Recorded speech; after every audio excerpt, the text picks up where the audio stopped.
Hello friends, आपके अपने YouTube channel में आपका स्वागत है। तो चलिए फ्रेंड्स, आज हम नेक्स्ट सीरीज स्टार्ट करने वाले हैं। तो हम आज का हमारा टॉपिक सेफ्टी एंड टूल से रहेगा। तो बिना देरी करे हुए हम टॉपिक को स्टार्ट करते हैं। स्टार्ट करने से पहले जिन स्टूडेंट्स ने हमारा चैनल सब्सक्राइब नहीं किया है तो वो सब्सक्राइब करके प्लीज़ बेल बटन को प्रेस कर लें, जिससे मैं कोई भी वीडियो अपलोड करूँ तो उसका नोटिफिकेशन आपको सबसे पहले मिल सके। तो चलिए स्टार्ट करते हैं। ये हमारा क्या दिया है, एक फिगर दी है, ठीक है, सुरक्षा, स्वास्थ्य और वातावरण। ठीक है, तो इसको आप थोड़ा सा माइंड कर लें, ठीक है। और उसके बाद में हमें यहाँ से पढ़ने की ज़रूरत है कि आखिर दुर्घटना, ठीक है, क्या होती है। दुर्घटना एक अनियोजित, नियंत्रण न होने वाली घटना है जिसमें किसी वस्तु, पदार्थ या व्यक्ति की क्रिया प्रतिक्रिया के कारण व्यक्तिगत चोट लगने की संभावना बनी रहती है। विद्युत या यांत्रिकी कार्य करते समय इसमें दुर्घटना बन जाती है। ठीक है, ये हमारा पॉइंट क्लियर हो गया। ठीक है, उसके बाद में हमारा नेक्स्ट पॉइंट है दुर्घटना के मुख्य कारण क्या हो सकते हैं। तो हमें इतना कुछ पढ़ने की ज़रूरत नहीं है। मुख्य कारण में हमें असावधानी कैसी होती है उसको आप अच्छे से रिवाइज कर लें। इसमें अरुचि, ठीक है, जिसमें आपको कंसंट्रेशन ना हो वर्क करने में। जल्दबाजी, अज्ञानता, जो कि आप अच्छी तरह से उस काम में निपुण न हो। ठीक है, जब भी आपके साथ में कोई भी दुर्घटना हो सकती है। जैसे हमारे इंडस्ट्रीज़ के अंदर कोई भी मशीन होती है और आप उसके बारे में कुछ जानते नहीं हैं, ठीक है, तो आप उस मशीन को टच ना करें। अगर आप उसको टच करते हैं या फिर आप उसमें उसको चलाते हैं, ठीक है, तो आपके साथ में दुर्घटना होने के चांसेस बने रहते हैं। या फिर उत्सुकता, एक्साइटेशंस, कि मैं इस काम को बहुत जल्दी कर लूँगा, मैं मतलब ये चीज़ें होती हैं कुछ एक्साइटेशंस जो है बहुत ग्रो कर जाती हैं, जिससे क्या हो जाता है कि हमारे साथ में दुर्घटना होने के चांसेस रहते हैं।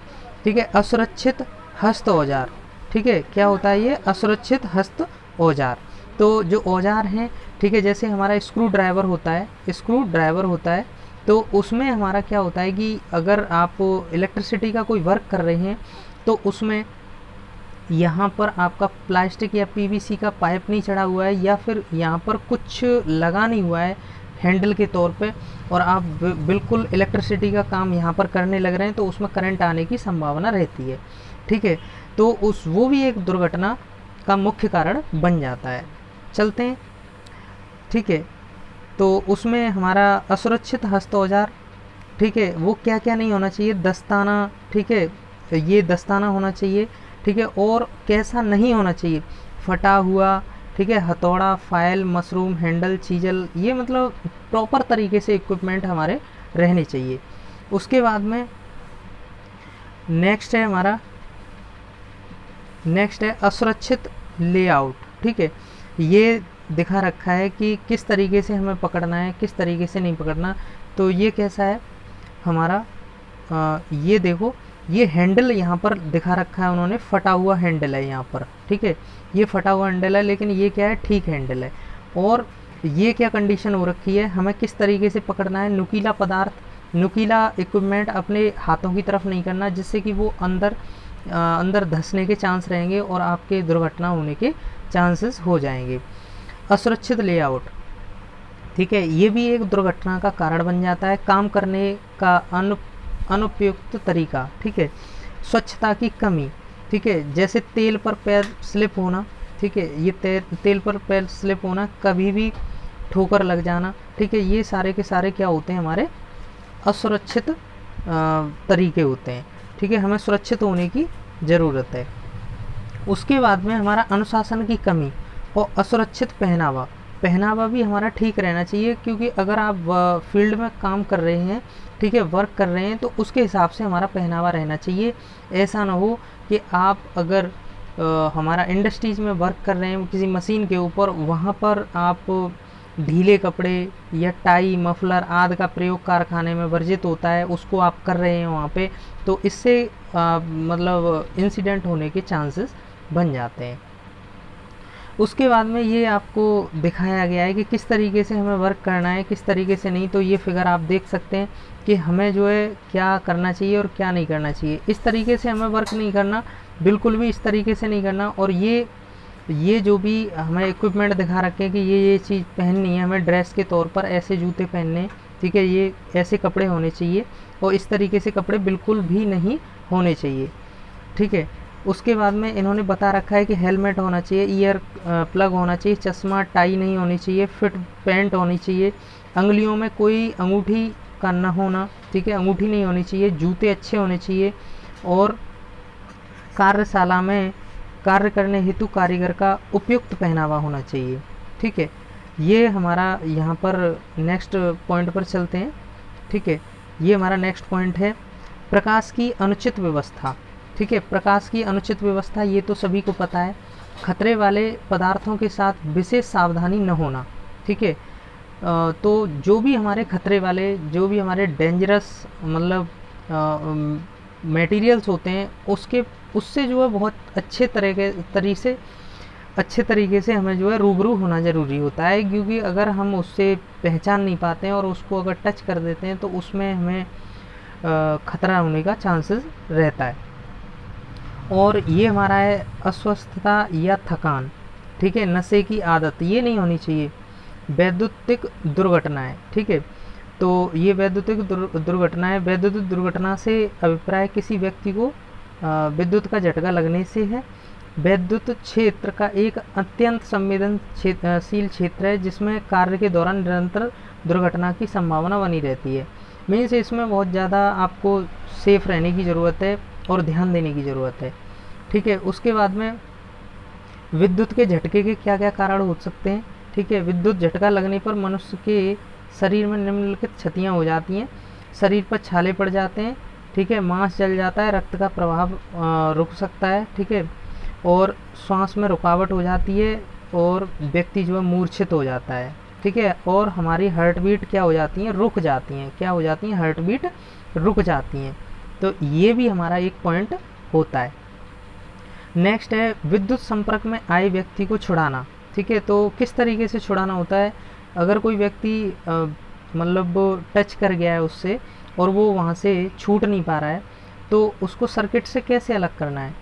ठीक है, तो ये है मशीन या उपकरण का स्विच जो है हम ऑफ़ कर देंगे।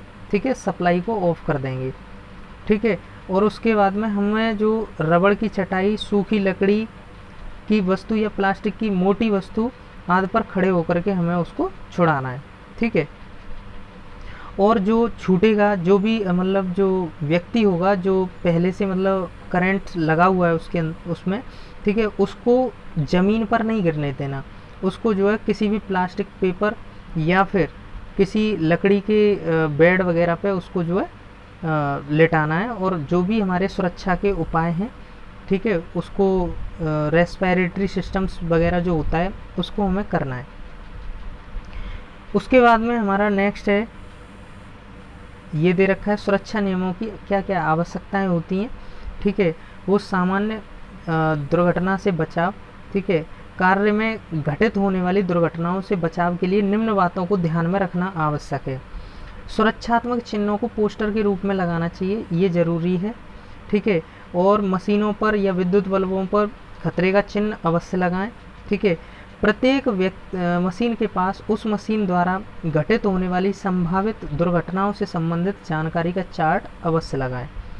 उसके बाद में यहाँ पर लिख रखा है किसी भी मशीन को स्पर्श करने से पूर्व उसका अर्थिंग दोष, मतलब जो ये मेरी मशीन है, ठीक है, इसमें कभी भी करंट आ सकता है क्योंकि इसमें इलेक्ट्रिसिटी चल रही है।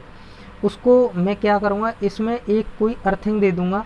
तो यहाँ पर कोई भी व्यक्ति अगर वर्क कर रहा है तो वो इससे टच करेगा तो उसमें क्या होगा, उसमें करंट नहीं आएगा, करंट सीधा हमारा क्या हो जाएगा, बाईपास हो जाएगा अर्थ के लिए। ठीक है, तो प्रत्येक औजार उससे संबंधित टूल किट में ही रखें। तो ये क्या लिख रखा है, टूल किट में रखें। मेन स्विच एमसीबी ऐसे स्थानों पर स्थापित की जाए जहां कारीगर सरलता से पहुंच सके। जो एमसीबी होता है ना, मिनिएचर सर्किट ब्रेकर बोलते हैं इसको, ये ऐसी जगह होना चाहिए जिससे कि अगर कोई हजार्डस होता है तो उसको तुरंत ही हम जो ऑफ़ कर दें। ठीक है, ऑफ़ कर दें, या फिर वैसे तो ये ओवरलोड होने के कारण ये खुद पे खुद ऑटोमेटिक होता है, ये अपने आप ही डाउन हो जाता है। फिर उसके बाद में प्रत्येक कार्यशाला में प्राथमिक उपचार चिन्ह लगा होना चाहिए जिसे हम फर्स्ट एड बोलते हैं। क्या बोलते हैं, फर्स्ट एड। ठीक है। ये जो बॉक्स हैं ये हर जगह लगे रहते हैं, मतलब एक ऐसी जगह होती है जहाँ पर इसको लगाया जाता है, जहाँ आसानी से आदमी अपना जो फर्स्ट एड है उसको करा सकता है। उसके बाद में ये हमारा नेक्स्ट पॉइंट है, किसी भी मशीन की पूर्ण जानकारी न होने पर मशीन को न चलाएं। ठीक है, वो ये पॉइंट दे रखे हैं छोटे छोटे, इनको रीड करने की कोशिश करें।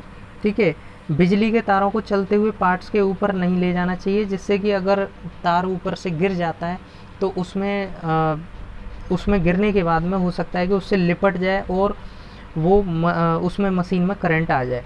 ठीक है, तो बिजली के तारों को चलते हुए पार्ट्स के ऊपर नहीं ले जाना चाहिए। अधिक भारी सामान को ध्यानपूर्वक उठाना चाहिए। और बाद बाकी ये सब दे रखा है, इसको आप रीड करने की कोशिश करना। ठीक है, उसके बाद हमारा ये उन्होंने बताया कि औद्योगिक या इंडस्ट्रियल जूते किस तरीके से होते हैं। तो यहाँ पर स्टील का बॉल लगा होता है। ठीक है, स्टील का बॉल लगा होता है, ये वाले जूते होने चाहिए, और कोई स्पोर्ट्स शूज़ वगैरह अलाउड नहीं होते इंडस्ट्रीज़ के अंदर। मशीनों की सुरक्षा, मशीनों की सुरक्षा, सभी सूक्ष्म मापी यंत्रों को समय समय पर तेल या लिक्विड ऑयल लगाकर रखना चाहिए, क्योंकि एक बार यंत्र को जंग लगने पर उसकी सूक्ष्मता समाप्त हो जाती है। ठीक है, हमें जो है बहुत अच्छे से उसको रखना चाहिए। सभी सुरक्षा सूक्ष्म मापी यंत्रों का प्रयोग करने के बाद उन्हें किसी सुरक्षित स्थान पर कटिंग टूल्स से अलग रखना चाहिए। ठीक है, तो ये मशीनों की सुरक्षा का पॉइंट दे रखा है, तो इसको आप रीड करने की कोशिश करना। ये पॉइंट मैंने बहुत अच्छे से इसमें डाल रखे हैं। ठीक है, ये पॉइंट है। ठीक है, नेक्स्ट है हमारा, नेक्स्ट पॉइंट है हमारे कार्यखंड की सेफ्टी ऑफ वर्क पीस। ठीक है, सेफ्टी ऑफ वर्क पीस ये दिया है कि किस तरीके से हमें जो है जो वर्क पीस है उसके ऊपर काम करते हुए किस तरीके से सेफ्टी बरतनी है। ठीक है, तो वो हमारा ये दिया है, किसी भी जॉब को मशीन पर बांधने से पहले जॉब की आकृति के अनुसार सही क्लैंपिंग करनी चाहिए। ठीक है, तो ये पॉइंट दे रखे हैं इसके ऊपर, इसको आप रीड करना। ठीक है, ये इतने पॉइंट हैं, और मुझे लग रहा है कि UPPCL, ठीक है, UPPCL और TG2, UPCL TG2 या फिर UPRVNL, जितने भी क्वेश्चन, जितने भी एग्ज़ाम्स हैं, ठीक है, उसमें जो भी क्वेश्चंस आएंगे, ठीक है, वो उनमें से कोई भी क्वेश्चन छूटने वाला नहीं है। उसके बाद नेक्स्ट पर चलते हैं। ये मैंने इसमें डाल रखे हैं, risk of fire, risk of electric shock, इस तरीके का चिन्ह होता है, टॉक्सिक हजार्ड। ठीक है, और जो coercive substances, risk of ionising, ठीक है, और लेज़र बीम, ठीक है, रिस्क ऑफ एक्सप्लोजन, और ये मतलब इस तरीके से आप जो रीड कर लें इसको, ये ठीक है, ओवरहेड लोड, ठीक है ना, और ये हमारा फॉरगिल रूफ, और ये हमारा फॉर्कलिफ्ट ट्रक, ठीक है ना, और ये हमारा है सूचनात्मक संकेत। तो ये आपको पता ही है, फर्स्ट एड का होता है, ये एग्जिट का होता है, इमरजेंसी फ़ोन का, और ये वेटिंग प्लेस का, और ये हमारा ड्रिंकिंग वाटर का। ये ज़्यादा इम्पोर्टेंट नहीं है। और ये हमारा पर्सनल प्रोटेक्टिव इक्विपमेंट, ठीक है, PPE क्या होती है, गूगल्स वगैरह होते हैं, और जो हमारे ग्लिप्स वगैरह होते हैं, और सूट होता है, ठीक है, उसको हम यूज करते हैं। ठीक है, ये दिखा रखा है, सुरक्षा helmet, hair net, bump cap, ठीक है, श्वसन की क्रिया, गैस रेस्पिरेटर, धनात्मक दाब शक्ति, ठीक है, रेस्पिरेटर, स्वचालित श्वसन उपकरण आदि। ठीक है, उसके बाद में हमें यहाँ पर दिखाया है, ये वही है। उसके बाद में कैसी सेफ्टी करनी है हमें, आँख की सुरक्षा, ठीक है, आँख की सुरक्षा, चेहरे की सुरक्षा, श्रवण की सुरक्षा, त्वचा की सुरक्षा, शरीर की सुरक्षा, हाथ और भुजा की सुरक्षा, पैरों की सुरक्षा, और मूल प्राथमिक उपचार। ठीक है, ये सभी क्या है, हमारी प्रोटेक्शन है। इसको आप अच्छे से रीड करने की कोशिश करना। ठीक है, उसके बाद मूल प्राथमिक उपचार, बेसिक फर्स्ट एड क्या क्या होना चाहिए, ठीक है, क्या क्या होना चाहिए, ये तो ऊपर लिख रखा है उन्होंने कि किस तरीके से होता है। प्राथमिक उपचार में प्रयुक्त सामग्री तथा दवाएं, ठीक है, ये दवाएं दे रखी हैं, तो इनको आप रीड कर लें। उसके बाद आगे चलते हैं। जो ये इम्पोर्टेंट है, ठीक है, ये इम्पोर्टेंट है। प्रथम स्थिति रेस्पिरेटरी सिस्टम की क्या होती है? पीड़ित के सिर के पास अपने घुटने के बल बैठ जाएं, उसके दोनों हाथों की आधी मुट्ठी बांधकर हाथों को सीधा फैला दें। अब पीड़ित के दोनों हाथों को धीरे धीरे मोड़कर उसके सीने पर लाएं, ठीक है। ये उसने प्रैक्टिकल करके यहाँ पर दिखाया है। सेकंड जो हमारी स्टेज होती है, प्रथम स्थिति में अपने हाथों से पीड़ित के सीने पर कुछ दबाव डालें, ठीक है। उसके बाद 2-3 सेकंड बाद दबाव हटा लें और पीड़ित के हाथों को उसके सिर की ओर फैला दें और मुट्ठियां खोल दें। उपरोक्त क्रिया को 10 से 12 बार प्रति मिनट की दर से दोहराएं, ठीक है। ये होता है। उसके बाद सैफर विधि क्या होती है? ठीक है, यह विधि प्रयोग की जाती है जब पीड़ित के पीठ पर छाले पड़ जाते हैं। सैफर विधि पूछ लेता है कभी कभी, ये कब प्रयोग की जाती है? तो ये वाली कौन सी स्थिति है? ये भी प्रथम स्थिति दे रखी है और ये आपको रीड करने की ज़रूरत है, इसको रीड कर लेना, ठीक है। उसके बाद हमारा नेक्स्ट है, ये सेकंड स्टेज का ये दे रखा है उन्होंने और ये थ्योरी लिख रखी है, ठीक है। तो इसको पढ़ने की कोशिश करना, क्योंकि इसमें अभी 2 पेज ज़्यादा हैं तो इसलिए मैं इसको पढ़ के नहीं बता पाऊँगा।